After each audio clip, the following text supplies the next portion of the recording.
Good morning everyone. आज हम start करने जा रहे हैं क्लास 8 के हिस्ट्री चैप्टर। और इस इतिहास में हम देखेंगे पहला चैप्टर जो हमारा है कैसे, कब और कहाँ। तो आपको बता दें कि इसमें बहुत सारे छोटे छोटे टॉपिक्स हैं। वो छोटे छोटे टॉपिक्स हमारे लिए बहुत ही ज़्यादा इम्पोर्टेंट हैं, एक यूपीएससी प्रिपरेशन के लिए या फिर कहें कि एक एग्ज़ाम बोर्ड के लिए।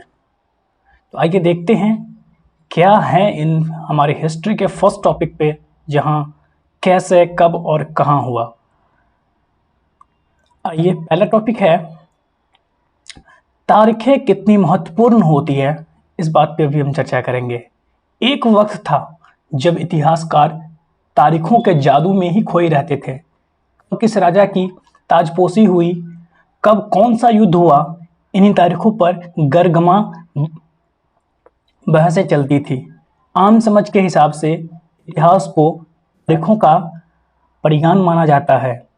आपने लोगों को यह कहते हुए सुना होगा, इतिहास तो बहुत उबाऊ है भाई, बस तारीखें रखते चलो। इतिहास के बारे में यह धारणा सही है? इसमें कोई शक नहीं है कि इतिहास अलग अलग समय पर आने वाले बदलाव के बारे में ही होता है। इसका संबंध इस बात से भी है कि अतीत में चीजें किस तरह की थी और उनमें क्या बदलाव आए हैं। जैसे ही हम अतीत और वर्तमान की तुलना करते हैं, हर समय का जिक्र करने लगते हैं, हम पहले और बाद में की बातें करने लगते हैं। रोजमर्रा की जिंदगी में हम अपने आसपास की चीजों पर हमेशा ऐतिहासिक सवाल नहीं उठाते। हम चीजों को स्वाभाविक मानकर चलते हैं, मानो जो कुछ हमें दिख रहा है वो हमेशा से ही ऐसा ही रहा हो। लेकिन हम सबके सामने कभी कभी अचंभे के क्षण आते हैं। कई बार हम उत्सुक हो जाते हैं और ऐसे सवाल पूछते हैं जो वाकई ऐतिहासिक होते हैं। किसी व्यक्ति को सड़क किनारे चाय की घूंट भरते देखकर आप इस बात पर हैरान हो सकते हैं कि चाय या कॉफी पीने का चलन शुरू कब हुआ होगा। रेलगाड़ी की खिड़की से बाहर झांकते हुए अपने जगह में यह सवाल उठा सकते हैं कि रेलवे का निर्माण कब हुआ। रेलगाड़ी के आने से पहले लोग दूर दूर की यात्रा कैसे किया करते थे।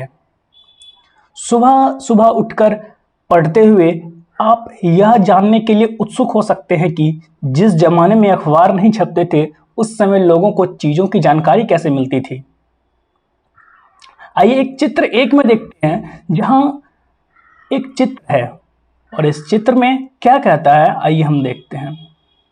ब्राह्मण ब्रिटेनिया को शस्त्र भेंट कर रहे हैं। जो ब्राह्मण हमारा ब्रिटेनियन को शस्त्र भेंट कर रहे हैं।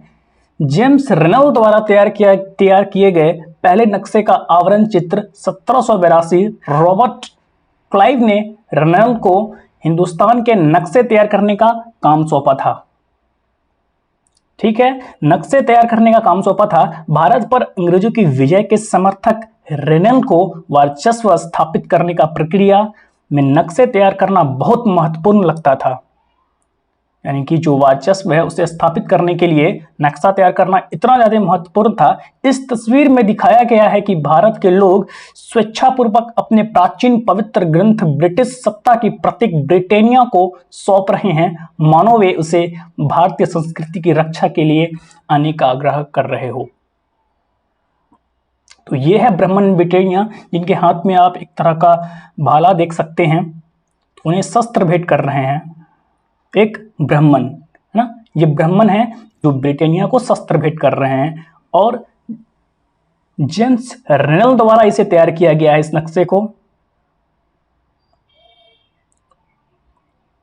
तो आइए आगे देखते हैं क्या है।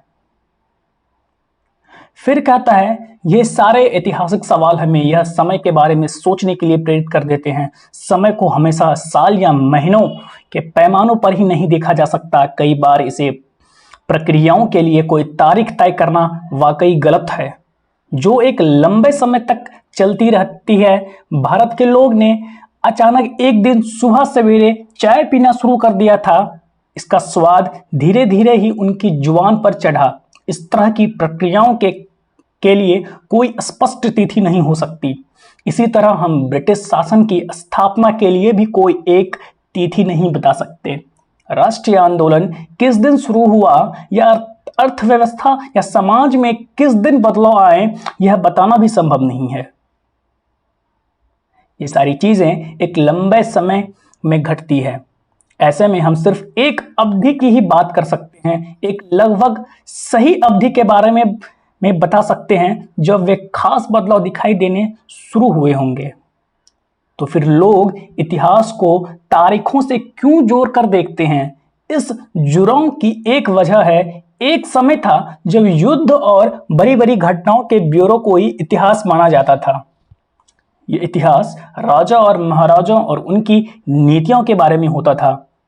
इतिहासकार यह लिखते हैं कि कौन से साल राजा को ताज पहनाया गया, किस साल उसका विवाह हुआ, किस साल उनके घर में बच्चे पैदा हुए, कौन सा साल उसने कौन सी लड़ाई लड़ी, कब वह मरा और उसके बाद कौन सा शासक गद्दी पर बैठा।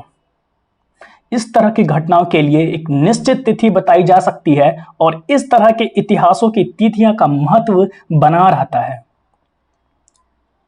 जैसे कि पिछले 2 साल की इतिहास के किताबों में आपने देखा है, अब इतिहासकार बहुत सारे दूसरे मुद्दों और दूसरे सवालों के बारे में भी लिखने लगे हैं। वे इस बात पर ध्यान देते हैं कि लोग किस तरह अपनी रोटी चलाते थे, क्या वे पैदा करते थे, क्या वो खाते थे, शहर कैसे बने और बाजार किस तरह फैले, किस तरह रियासतें बनी, नई विचार पनपे और संस्कृति व समाज किस तरह बदले। आइए अगले टॉपिक पे देखते हैं। कहते हैं कौन सी तारीखें, कुछ तारीखों को महत्वपूर्ण मानने का पैमाना क्या होता है? हम जो तारीखें चुनते हैं, जिन तारीखों के इर्द गिर्द हम अतीत की कहानी बुनते हैं, वे अपने आप में महत्वपूर्ण नहीं होती। वे इसलिए महत्वपूर्ण हो जाती है क्योंकि हम कुछ खास घटनाओं को महत्वपूर्ण मानकर चलने लगते हैं। अगर अध्याय का विषय बदल जाता है, अगर हम नए मुद्दे पर ध्यान देते हैं, तो महत्वपूर्ण तारीखें भी बदल जाती है।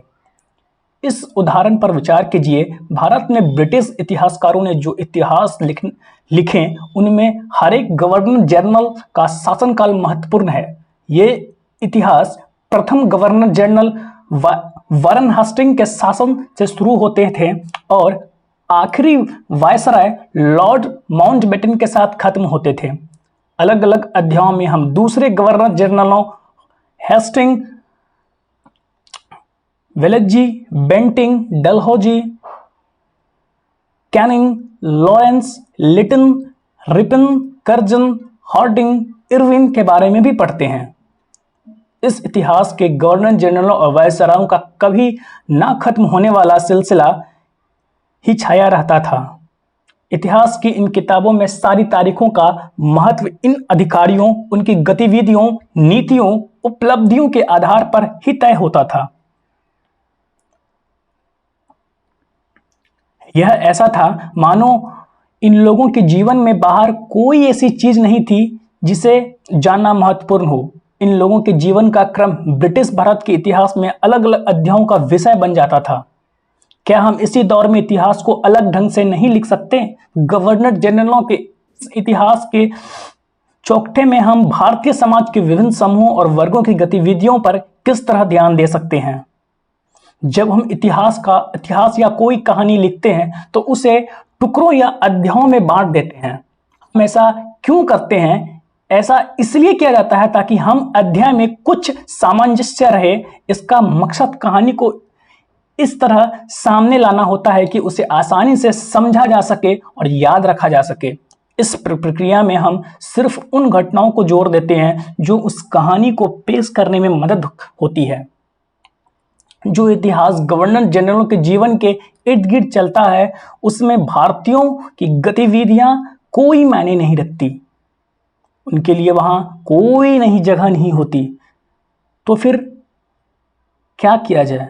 जाहिर है हमें अपने इतिहास का एक अलग खाका बनाना पड़ेगा। इसका मतलब यह है कि हम अब तक जिन तिथियों को महत्व दिया जा रहा था वे महत्वपूर्ण नहीं रहेगी। हमारे लिए नई तिथियां महत्वपूर्ण हो जाएगी। अगला टॉपिक है, हम अवधियां कैसे तय करते हैं? 1817 में स्कॉटलैंड के अर्थशास्त्री और राजनीतिक दार्शनिक जेम्स मिल ने 3 विशाल खंडों में a history of British India, British Bharat का इतिहास नाम एक किताब लिखी। इस किताब में उन्होंने भारत के इतिहास को हिंदू, मुस्लिम और ब्रिटिश 3 कालखंडों में बांटा था। कालखंडों के इस निर्धारण को ज्यादातर लोगों ने मान लिया। क्या आपको भारतीय इतिहास को समझने के लिए इन तारीखों में कोई समस्या दिखाई देती है? इतिहास को हम अलग अलग कालखंडों में बांटने की कोशिश क्यों करते हैं? इसकी भी एक वजह है। हम एक दौर की खासियतों, उनके केंद्रीय तत्वों को पकड़ने की कोशिश करते हैं। इसीलिए ऐसे शब्द महत्वपूर्ण हो जाते हैं जिनके सहारे हम समय को बांटते हैं। ये शब्द अतीत के बारे में हमें विचारों को दर्शाते हैं। वे हमें बताते हैं कि एक अवधि से दूसरी अवधि के बीच आए बदलावों को क्या महत्व होता है। मिल को लगता था कि सारे एशिया समाज सभ्यता के मामले में यूरोप से पीछे हैं।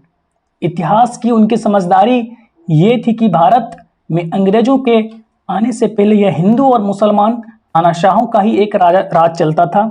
यहाँ चारों ओर केवल धार्मिक बैर, जातिगत बंधनों और अंधविश्वासों का ही बोलबाला था। मिल की राय में ब्रिटिश शासन भारत को सभ्यता की राह पर ले जा सकता था। इस काम को के लिए जरूरी थी कि भारत में यूरोपीय शिष्टाचार, कला, संस्थानों और कानूनों को लागू किया जाए। मिल ने तो यहाँ तक यह भी सुझाव दिया था कि अंग्रेजों को भारत के सारे भूभाग पर कब्जा कर लेना चाहिए ताकि भारतीय जनता को ज्ञान और सुखी जीवन प्रदान किया जा सके। उनका मानना था कि अंग्रेजों की मदद के लिए बिना हिंदुस्तान प्रगति नहीं कर सकता है। इतिहास की इस धारणा में अंग्रेजी शासन प्रगति और सभ्यता का प्रतीक था। अंग्रेजी शासन से पहले सारा अंधकार का दौर था। क्या इस तरह की धारणा को स्वीकार किया जा सकता है? क्या इतिहास के किसी दौर को हिंदू या मुसलमान दौर कहा जा सकता है? क्या इन सारे दौरों में कई तरह के धर्म एक साथ नहीं चलते थे? किसी युग को केवल उस समय के शासकों के धर्म के हिसाब से तय करने की जरूरत क्या है? अगर हम ऐसा करते हैं तो इसका मतलब यह कहना चाहते हैं कि औरों के जीवन और तौर तरीके का कोई महत्व नहीं होता। यदि याद रखना चाहिए कि प्राचीन भारत में सारे शासकों का भी एक धर्म नहीं होता था।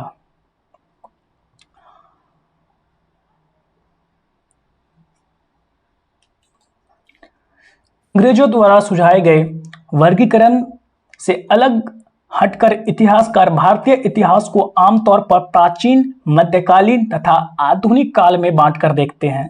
इस विभाजन की भी अपनी समस्याएं हैं। इतिहास को इन खंडों में बांटने की यह समझ भी पश्चिम से आई है। पश्चिम में आधुनिक काल को विज्ञान, तर्क, लोकतंत्र, मुक्ति और समानता जैसी आधुनिकता की ताकतों को विकास का युग माना जाता है। उनके लिए मध्यकालीन समाज वे समाज थे जहां आधुनिक समाज की विशेषताएं नहीं थी। क्या हम अपने अध्ययन में के लिए आधुनिक काल की इन अवधारणाओं को अंग्रेजों के शासन में लोगों के पास समानता, स्वतंत्रता या मुक्ति नहीं थी, ना ही यह आर्थिक विकास और प्रगति का दौर था। बहुत सारे इतिहासकार इस युग को औपनिवेशिक युग कहते हैं। अब जानते हैं कि यह औपनिवेशिक युग होता क्या है।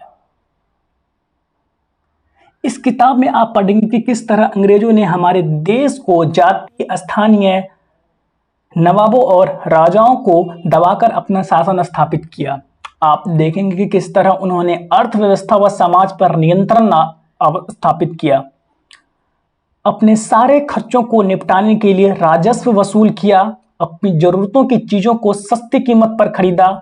निर्यात के लिए महत्वपूर्ण फसलों की खेती कराई। और इन सारी कोशिशों के कारण क्या बदलाव आए, आप यह भी जानेंगे कि ब्रिटिश शासन के कारण यहाँ की मूल्य मान्यताओं को पसंद नापसंद, रीति रिवाज व तौर तरीके में क्या बदलाव आए। जब एक देश पर दूसरे देश के दबदबे से इस तरह के राजनीतिक, आर्थिक, सामाजिक और सांस्कृतिक बदलाव आते हैं तो इस प्रक्रिया को औपनिवेशिकरण कहा जाता है। लेकिन जल्द ही आप समझ जाएंगे कि सारे वर्ग और समूह इन बदलावों को एक ही ढंग से अनुभव नहीं कर रहे थे। इसीलिए इस किताब को हमारी अतीत नाम दिया गया है। अतीत यानी कई अतीतों पर केंद्रित। अगला टॉपिक है, हम किस तरह जानते हैं। भारतीय इतिहास के पिछले 250 साल का इतिहास लिखने के लिए इतिहासकार कौन से स्रोतों का इस्तेमाल करते थे? आइए देखते हैं। प्रशासन अभिलेख तैयार करता था। जो प्रशासन थे वो अभिलेख तैयार करते थे। अंग्रेजी शासन द्वारा तैयार किए गए सरकारी रिकॉर्ड इतिहासकारों का एक महत्वपूर्ण साधन होते हैं। अंग्रेजों की मान्यता थी कि चीजों को लिखना बहुत महत्वपूर्ण होता है। उनके लिए हर निर्देश, हर योजना, नीतिगत फैसले, सहमति, जांच को साफ साफ लिखना जरूरी था। ऐसा करने के बाद चीजों को अच्छी तरह से अध्ययन किया जा सकता था और उन पर वाद विवाद किया जा सकता था। इस समझदारी के चलते ज्ञापन, टिप्पणी और प्रतिवेदन पर आधारित शासन की संस्कृति पैदा हुई। अंग्रेजों को यह भी लगता था कि तमाम अहम दस्तावेजों और पत्रों को संभाल कर रखना जरूरी है। लिहाजा उन्हें सभी शासकीय स्थानों में अभिलेख कक्ष भी बनवा दिए। तहसील के दफ्तर, कलेक्ट्रेट, कमिश्नर के दफ्तर, प्रांतीय सचिवालय, कचहरी, सबके अपने रिकॉर्ड रूम होते थे। महत्वपूर्ण दस्तावेजों को बचाकर रखने के लिए अभिलेखागार यानी कि एक तरह की आप कह सकते हैं आर्काइव और संग्रहालय जैसे स्थानीय स्थान भी बनाए गए। 19वीं सदी की शुरुआत में प्रशासन की एक शाखा से दूसरी शाखा के पास भेजे गए पत्रों और ज्ञापनों को आप आज भी अभिलेखागारों में देख सकते हैं।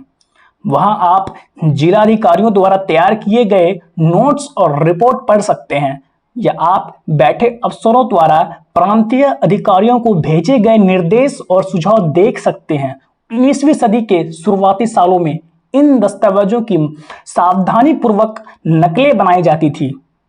उन्हें खुशनवीसी में माहिर लिखते थे और खुशनवीसी या आप कह सकते हैं सुलेख नवीश ऐसे लोग होते थे जो बहुत सुंदर ढंग से चीजें लिखते थे। 19वीं सदी के मध्य तक छपाई तकनीक भी फैलने लगी थी।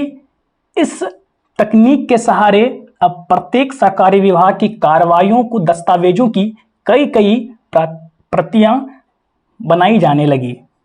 तो हम एक चित्र को यहां देखते हैं। चित्र से पहले एक रिपोर्ट है, एक रिपोर्ट तैयार की गई थी, वो उसे देखते हैं। ये गृह विभाग भेजी गई एक रिपोर्ट है। सन 1946 में भारत की औपनिवेशिक सरकार शाही भारतीय नौसेना के जहाजों में सिपाहियों की बगावत को कुचलने का प्रयास कर रही थी। एक रिपोर्ट है, गृह विभाग को भेजी गई रिपोर्ट। उस समय विभिन्न बंदरगाहों से गृह विभाग को जो रिपोर्ट मिल रही थी उनके कुछ नमूने इस प्रकार हैं। जैसे बंबई, इस बात का इंतजाम कर लिया गया है कि सेना जहाजों और दफ्तरों पर कब्जा कर ली। शाही नौसैनिक जहाज अभी भी बंदरगाह से बाहर हैं। कराची की एक रिपोर्ट है, 301 विद्रोहियों को गिरफ्तार कर लिया गया। कुछ अन्य संदेहास्पद विद्रोहों को भी गिरफ्तार कर लिए गए हैं। सारे दफ्तर सैनिक निगरानी में है। और एक विशाखापट्टनम की रिपोर्ट है, उसमें कहा गया है कि स्थिति पूरी तरह नियंत्रण में है और कहीं हिंसा नहीं हुई है। जहाजों और प्रतिष्ठानों पर सैनिक गार्ड तैनात कर दिए गए हैं। किसी परेशानी की उम्मीद नहीं है, सिवाय इसके कि संभव है कि कुछ सिपाही काम पर ना आए। ये report director of intelligence headquarter India command situation report संख्या 7, फाइल संख्या 52146, गृह राजनीतिक भारत सरकार। तो उस समय की ये रिपोर्ट है। और आप एक चित्र यहाँ, जैसे कि मैंने आपको बोला था, आप देखिए चित्र 4 में भारतीय राष्ट्रीय अभिलेखागार 1920 के दशक में बनाया गया था। यही है अभिलेखागार। और जब नई दिल्ली का निर्माण हुआ तो राष्ट्रीय संग्रहालय और राष्ट्रीय अभिलेखागार दोनों ही वायसराय के निवास नजदीक बनाए गए थे। इसके पता चलता है कि अंग्रेजों की सोच में इस स्थानों का इतना भारी महत्व था, है ना। आइए देखते हैं आगे। सर्वेक्षण का बढ़ता महत्व। औपनिवेशिक शासन के दौरान सर्वेक्षण का चलन भी महत्वपूर्ण होता गया। अंग्रेजों का विश्वास था कि किसी देश पर अच्छी तरह शासन चलाने के लिए उसको सही ढंग से जानना जरूरी है। 19वीं सदी की शुरुआत तक पूरे देश का नक्शा तैयार करने के बड़े बड़े सर्वेक्षण किए जाने लगे। गांवों में राजस्व सर्वेक्षण किए गए। इस सर्वेक्षणों में धरती की सतह, मिट्टी की गुणवत्ता, वहां मिलने वाले पेड़ पौधे और जीव जंतुओं और स्थानीय इतिहासों व फसलों का पता लगाया जाता था। अंग्रेजों की राय में किसी इलाके का शासन चलाने के लिए इन सारी बातों को जानना जरूरी था। 19वीं सदी के आखिर से हर 10 साल में जनगणना भी होने जाने लगी। जनगणना के जरिए भारत के सभी प्रांतों में रहने वाले लोगों की संख्या, उनकी जाति, इलाके और व्यवसाय के बारे में जानकारियां इकट्ठा की जाती थी। इसके अलावा वनस्पतिक सर्वेक्षण, प्राणी वैज्ञानिक सर्वेक्षण और पुरातत्वीय सर्वेक्षण और मानव शास्त्र सर्वेक्षण व वन सर्वेक्षण आदि कई दूसरे सर्वेक्षण भी किए जाते थे। अधिकृत रिकॉर्ड से क्या पता नहीं चलता? तो अधिकृत रिकॉर्ड से क्या पता नहीं चलता है? रिकॉर्ड्स के इस विशाल भंडार से हम बहुत कुछ पता लगा सकते हैं, फिर भी इन बात को नजरअंदाज नहीं किया जा सकता कि ये सारे सरकारी रिकॉर्ड हैं। इनमें हमें यह पता चलता है कि सरकारी अफसर क्या सोचते थे, उनकी दिलचस्पी किन चीजों में थी और बाद के लिए वे किन चीजों को बचाए रखना चाहते थे। इन रिकॉर्ड से हमें यह समझने में हमेशा मदद नहीं मिलती कि देश के दूसरे लोग क्या महसूस करते थे और उनकी क्या कार्रवाइयों की क्या वजह थी। इन बातों को जानने के लिए हमें कहीं और देखना होगा। जब हम ऐसा दूसरे स्रोतों की तलाश में निकलते हैं तो उनकी भी कोई कमी नहीं रहती, लेकिन सरकारी रिकॉर्ड्स के मुकाबले उन्हें ढूंढना जरा मुश्किल साबित होता है। इस लिहाज से लोगों की डायरियां, तीर्थयात्रियों और यात्रियों के संस्मरण, महत्वपूर्ण लोगों की आत्मकथाएं और स्थानीय बाजारों में बिकने वाली लोकप्रिय पुस्तक और पुस्तकाएं महत्वपूर्ण हो जाती है।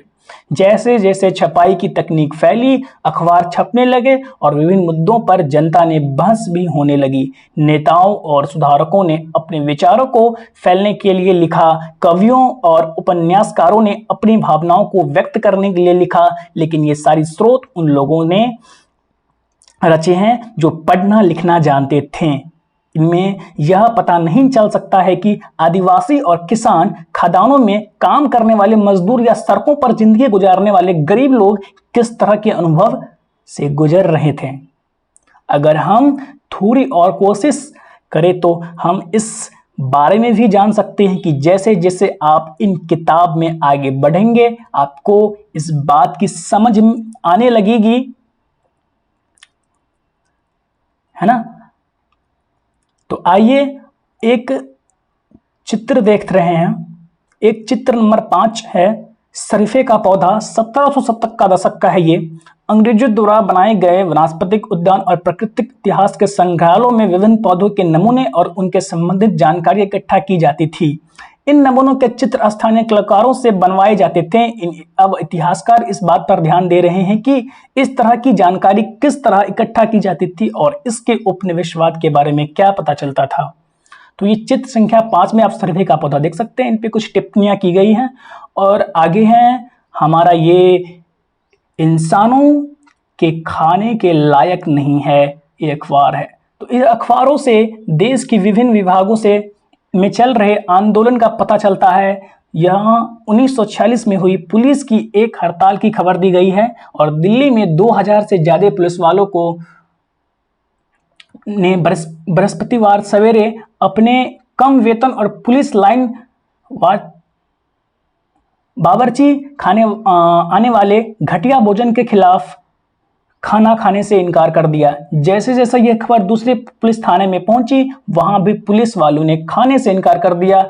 एक हड़ताली का कहना था, पुलिस लाइन की रसोई से हमारे लिए जो खाना आता है वह कोई इंसान नहीं खा सकता। हमें जो चपाती और दाल खानी पड़ती है उसे जानवर तक नहीं खा सकते।